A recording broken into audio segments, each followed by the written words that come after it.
Hello બાળ દોસ્તો, એજ્યુકટેકનો ચેનલમાં આપનું સ્વાગત છે।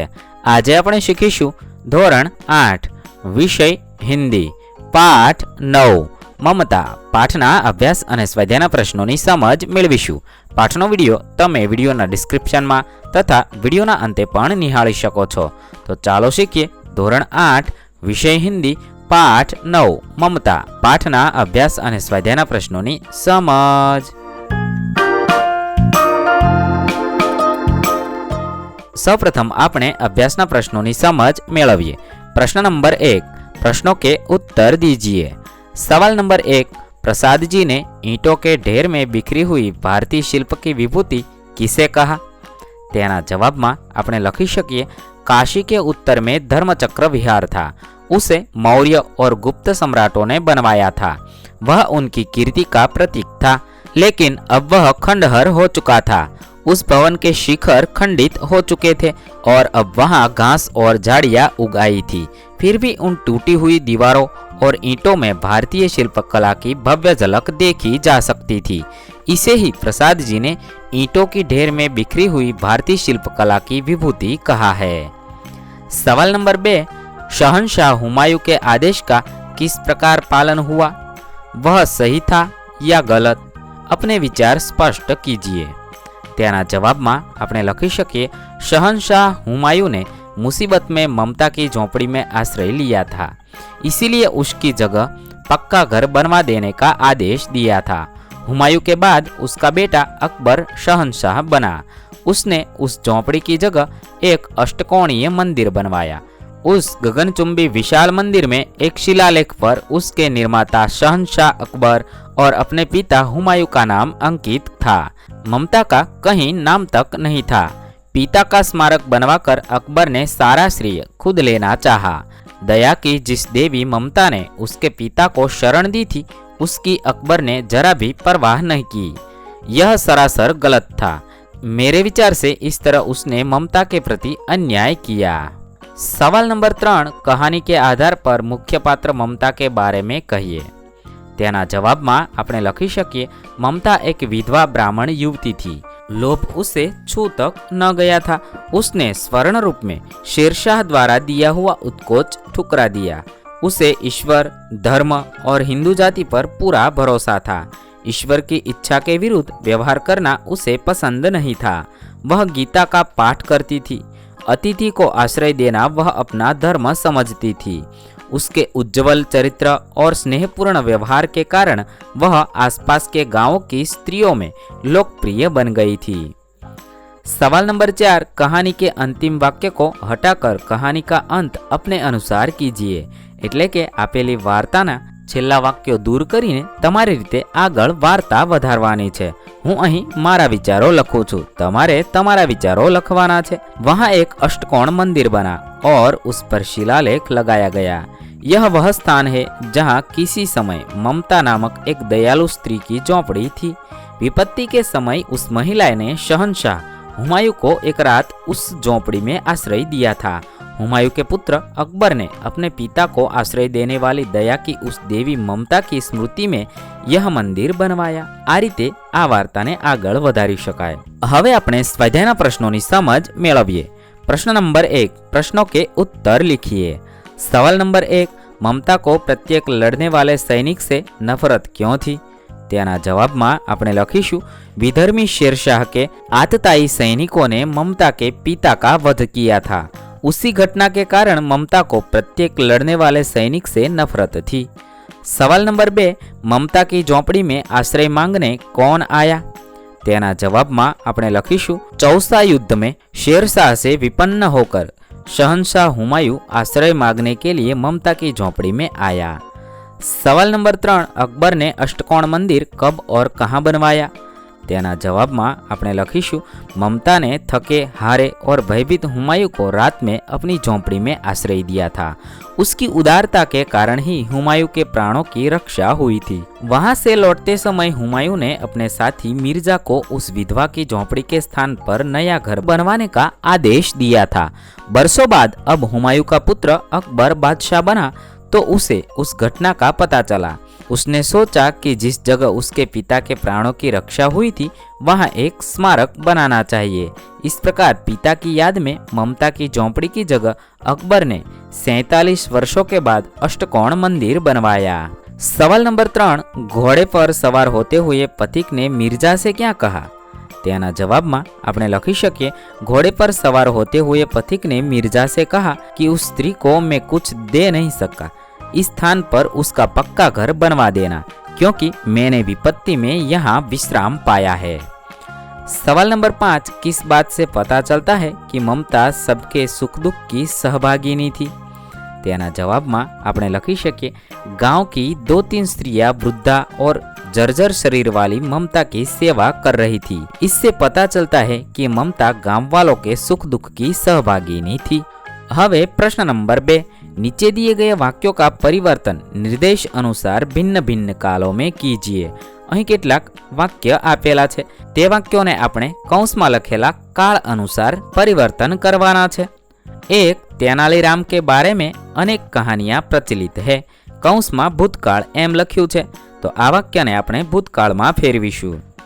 तेनालीराम के बारे में अनेक कहानियां प्रचलित थी। 2, सुबह होने पर हीना अपने बेटे को साथ लेकर उद्यान में गई। કૌંસમાં ભવિષ્યકાળ એટલે કે આ વાક્યને ભવિષ્યકાળમાં પરિવર્તન કરવાનું છે। सुबह होने पर हीना अपने बेटे को साथ लेकर उद्यान में जाएगी। आ रीते આપણે વાક્ય લખી શકીએ છીએ। 3, प्रिया का गृह कार्य जल्दी समाप्त हो गया।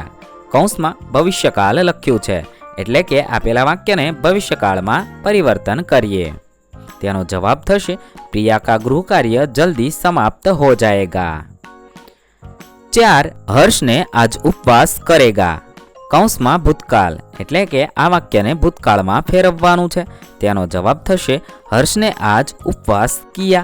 5, मनोज अक्सर जागता रहता था। वर्तमान काल आपेला वाक्यने वर्तमान काळमां फेरववानुं छे। मनोज अक्सर जागता रहता है। हवे प्रश्न नंबर 3, शब्दों के अर्थ देकर वाक्य में प्रयोग कीजिए। અહીં કેટલાક શબ્દ આપેલા છે। આ શબ્દોના સૌપ્રથમ આપણે અર્થ આપવાના છે અને પછી આપેલા શબ્દોનો વાક્ય પ્રયોગ કરવાનો છે। તો ચાલો આપણે અર્થ આપી વાક્ય પ્રયોગ કરીએ। 1, दुहिता તેનો અર્થ થશે પુત્રી। તેના પરથી વાક્ય બનાવી શકાય, સીતા જનક की दुहिता थी। 2, વેદના તેનો અર્થ પીડા અને દર્દ થશે। તેના પરથી વાક્ય બનાવી શકાય, औषधि से मेरी वेदना दूर हो गई। 3, उत्कोच તેનો અર્થ થશે रिश्वत। તેના પરથી વાક્ય બનાવી શકાય, सरकारी पद पर रहकर उसने कभी उत्कोच नहीं लिया। 4, जीर्ण તેનો અર્થ થશે પુરાના અથવા ફટા। તેના પરથી વાક્ય બનાવી શકાય, कीमती वस्त्र पहनने वाली महिला अब जीर्ण वस्त्र पहनती थी। 5, आतताई તેનો અર્થ થશે અત્યાચારી। તેના પરથી વાક્ય બનાવી શકાય, आतताई शांति और प्रेम की भाषा नहीं जानता। आ रीते આપણે આપેલા શબ્દોનો વાક્ય પ્રયોગ કરીશું। હવે પ્રશ્ન નંબર 4, नीचे लिखी कहानी एक वचन में है, इसे बहुवचन में लिखकर उच्च स्वर में पढ़िए। અહીં એક વાર્તા આપેલી છે, તે એક વચનમાં છે, તેને આપણે બહુવચનમાં ફેરવવાની છે અને વાંચવાની છે। આ કહાનીને આપણે બહુવચનમાં આ રીતે ફેરવી શકાય। अनेक चिड़िया पेड़ पर रहती थी, उनके घोंसले जंगल के पास थे। घोंसलों में उनके 3 बच्चे थे, वे अपने बच्चों के साथ रहती थी। एक दिन कई शिकारी वहां आए, वे चिड़ियों को मारना चाहते थे। चिड़ियों ने बच्चों को घोंसलों में सिर नीचे कर बैठने को कहा। वे खुद वहां से उड़ गई और पत्तों में छिपकर बैठ गई। शिकारी चिड़ियों को न देख वहां से चले गए। आ रीते આપણે આપેલી વાર્તાને બહુવચનમાં ફેરવીશું। હવે प्रश्न नंबर 5, नीचे शरीर के कुछ अंगों के चित्र दिए गए हैं। प्रत्येक अंग से संबंधित 3 मुहावरे अर्थ सहित लिखे और वाक्य में प्रयोग कीजिए। એટલે કે અહીં ચિત્ર આપેલા છે, એ દરેક ચિત્રને આધારે 3 મુહાવરા લખવાના છે અને તેને વાક્યમાં પ્રયોગ કરવાનો છે। તો ચાલો આપણે ચિત્રને આધારે મુહાવરે લખીએ। પહેલું ચિત્ર આંખનું છે, તેના પરથી મુહાવરા આ રીતે બનાવી શકાય। 1, आंख आना તેનો અર્થ થશે આંખ લાલ હોકર उसमें पीड़ा होना। તેનું વાક્ય બનાવી શકાય, आजकल शहर में आंखें आने की बीमारी फैली हुई है। 2 आंख जाना, તેનો અર્થ થશે અંધા હોના, તેના પરથી વાક્ય બનાવી શકાય, आंखें जाने से वह पढ़ाई न कर सका। 3 आंखें फेरना, તેનો અર્થ થશે ઉપેક્ષા કરના, તેનું વાક્ય બનાવી શકાય, समय बुरा आने पर मित्र भी आंखें फेर लेते हैं। ત્યાર પછીનું ચિત્ર છે કાનનું। કાન પરથી 3 મુહાવરા આ પ્રમાણે લખી શકીએ। 1 કાન દેના, તેનો અર્થ થશે ધ્યાન સે સુનના, તેનું વાક્ય બનાવી શકાય, કૃપયા આપ કાન દેકર મેરી બાતે સુને। 2 કાન ખાના, તેનો અર્થ થશે બકબક કરના, તેનું વાક્ય બનાવી શકાય, આપ પહેલે इसकी बात सुन लीजिए, यह काफी देर से कान खा रहा है। 3 कान खड़े करना, તેનો અર્થ થશે चौकन्ना होना, सावधान होना, તેનું વાક્ય બનાવી શકાય, गोली की आवाज सुनते ही हिरन के कान खड़े हो गए। ત્યાર પછીનું ચિત્ર છે માથું। તેના પરથી આ 3 મુહાવરા લખી શકાય। सिर उठाना, તેનો અર્થ થશે બગાવત કરના, તેના પરથી વાક્ય બનાવી શકાય, રાજા કમજોર હુઆ તો સામંત सिर उठाने लगे। 2 सिर नीचा होना, તેનો અર્થ થશે લજ્જિત હોના અને પરાજિત હોના, તેના પરથી વાક્ય બનાવી શકાય, ચોરી પકડી જાને પર નौकर का सिर नीचा हो गया। 3 सिर पकड़ कर बैठना, તેનો અર્થ થશે પછતાના, તેનું વાક્ય બનાવી શકાય, मौके का फायदा न उठा पाने वाले ही अंत में सिर पकड़ कर बैठते हैं। ત્યાર પછીનું ચિત્ર છે હાથનું। તેના પરથી 3 મુહાવરા આ રીતે લખી શકાય। 1 हाथ आना, તેનો અર્થ થશે મિલના, તેના પરથી વાક્ય બનાવી શકાય, कई दिनों के बाद एक अच्छा मौका हाथ आया है। 2 हाथ मलना, તેનો અર્થ થશે પછતાના, તેના પરથી વાક્ય બનાવી શકાય, અવસર ચૂક ગયે તો હાથ મલતે રહોગે। 3 હાથ ફેલાના, તેનો અર્થ થશે મદદ માંગના, તેના પરથી વાક્ય બનાવી શકાય, હે ઈશ્વર મુझे कभी किसी के सामने हाथ न फैलाना पड़े। આ રીતે આપણે ચિત્રને આધારે મુહાવરા લખી અને તેનો વાક્ય પ્રયોગ કરીશું। હવે પ્રશ્ન નંબર 6, રૂપરેખા કે આધાર પર કહાની લીખીએ। અહીં કેટલાક વાક્ય આપેલા છે, આ વાક્યોને આધારે આપણે વાર્તા લખવાની છે। વાર્તા આપણે આ રીતે લખી શકીએ। વાર્તાનું શીર્ષક થશે કૃતજ્ઞતા अथवा सिंह और गुलाम। ग्रीस देश का एक राजा बहुत निर्दयी था। उसके यहाँ अनेक गुलाम थे। वह उनसे सख्त मजदूरी करवाता था। एक बार एक गुलाम ने चोरी से एक फल खा लिया। गुलाम अभी लड़का ही था, फिर भी राजा ने उसे कठोर दंड देने का निश्चय किया। दंड के वजह से वह गुलाम जंगल में भाग गया। वहां एक झाड़ी में छिपकर बैठ गया। झाड़ी में बैठे गुलाम लड़के ने एक सिंह के कराहने की आवाज सुनी। लड़का झाड़ी से निकलकर सिंह के पास आया। उसे लगा कि सिंह के पैर में कुछ तकलीफ है। उसने सिंह के पैर का दाया पंजा उठाकर देखा। उसमें एक बड़ा कांटा घुस गया था। लड़के ने धीरे से वह कांटा निकाल दिया। सिंह की पीड़ा दूर हो गई। इसके बाद दोनों में मित्रता हो गई। गुलाम लड़के को पकड़ने के लिए राजा के सिपाही चारों ओर घूम रहे थे। उन्होंने लड़के को जंगल में देख लिया। वे उसे गिरफ्तार कर राजा के सामने ले गए। राजा ने लड़के को मौत की सजा सुनाते हुए कहा, इसे भूखे सिंह के सामने डाल दिया जाए। जंगल से सिंह को पकड़कर लाया गया। उसे कई दिनों तक भूखा रखा गया। फिर एक दिन लड़के को उस पिंजड़े में बंद कर दिया। भूखा सिंह उस लड़के को खाने के लिए झपटा, परंतु एकदम रुक गया। उस लड़के के पैर चाटने लगा। वास्तव में यह वही सिंह था जिससे पैर से लड़के ने कांटा निकाला था। लड़के के प्रति सिंह के स्नेहपूर्ण व्यवहार ने सबको चकित कर दिया। राजा भी इससे बहुत प्रभावित हुआ। उसने कहा, जब जंगल का राजा इस लड़के के प्रति दयालु है तो मुझे भी इस पर दया करनी चाहिए। ऐसा सोचकर उसने लड़के को क्षमा कर दिया। उसने सिंह और लड़के को गुलामी के बंधन से मुक्त कर दिया। आ वार्ता परथी आपने सीख मळे छे, सचमुच खूंखार पशु भी अपने साथ किए गए उपकार को नहीं भूलते। आ रीते आपणे कहानी परथी वार्ता लखीशुं। हवे प्रश्न नंबर 7, चित्र के आधार पर कहानी लिखिए। અહીં 6 चित्र आपेला छे। આ ચિત્રોને આધારે આપણે વાર્તા લખવાની છે। वार्ता આપણે કંઈક આ રીતે લખી શકીએ। पुराने समय में आज की तरह आने जाने के साधन न थे। साधारण लोग पैदल ही यात्रा करते थे। उन्हीं दिनों की घटना है। एक बुढ़िया लकड़ी टेकती हुई किसी काम से दूसरे गांव जा रही थी। गर्मी के दिन थे। दोपहर होते होते धूप तेज हो गई। बुढ़िया को जोर की प्यास लगी।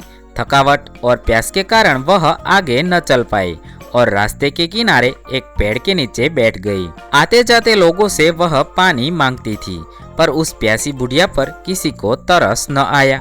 एक बालक ने उस बुढ़िया की आवाज सुनी। उसका घर पास में ही था।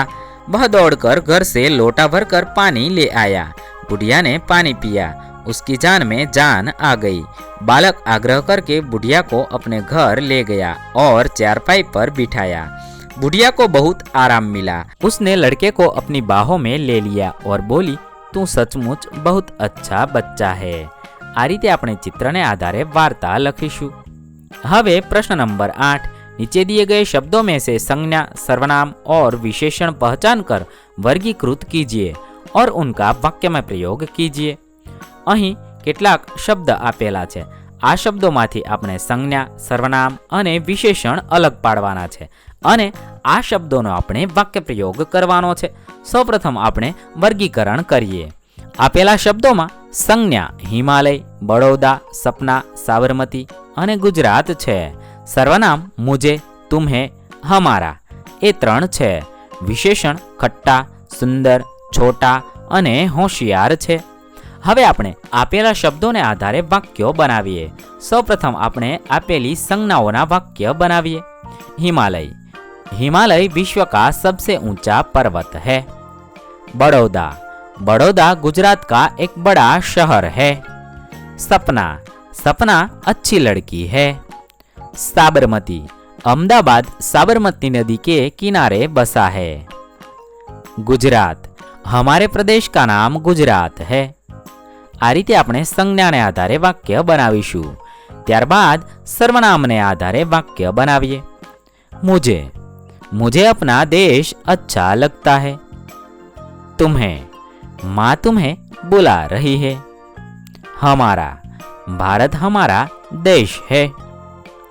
ત્યારબાદ આપણે વિશેષણને આધારે વાક્ય બનાવીએ। खट्टा, वह आम खट्टा है। सुंदर, यह स्थान बहुत सुंदर है। छोटा, मोहन छोटा लड़का है। होशियार, होशियार लड़के कभी पीछे नहीं रहते। आ रीते આપણે આપેલા શબ્દોને આધારે વાક્યો પણ બનાવીશું। અહીં આપણા અભ્યાસ અને સ્વાધ્યાયના પ્રશ્ન પૂર્ણ થાય છે। વિદ્યાર્થી મિત્રો, ધોરણ 6 થી 8ના તમામ વિષયના અભ્યાસ અને સ્વાધ્યાયના પ્રશ્નના વિડીયો આપણી ચેનલ પર જલ્દીથી ઉપલબ્ધ થશે। થેન્ક યુ દોસ્તો। એડ્યુકેકનો ચેનલ તરફથી વિડીયો નિહાળવા બદલ આપનો આભાર। આવા બીજા વિડીયોઝ નિહાળવા માટે અમારી યુટ્યુબ ચેનલ એડ્યુટેકનો અત્યારે જ સબસ્ક્રાઇબ કરી લો। આભાર દોસ્તો।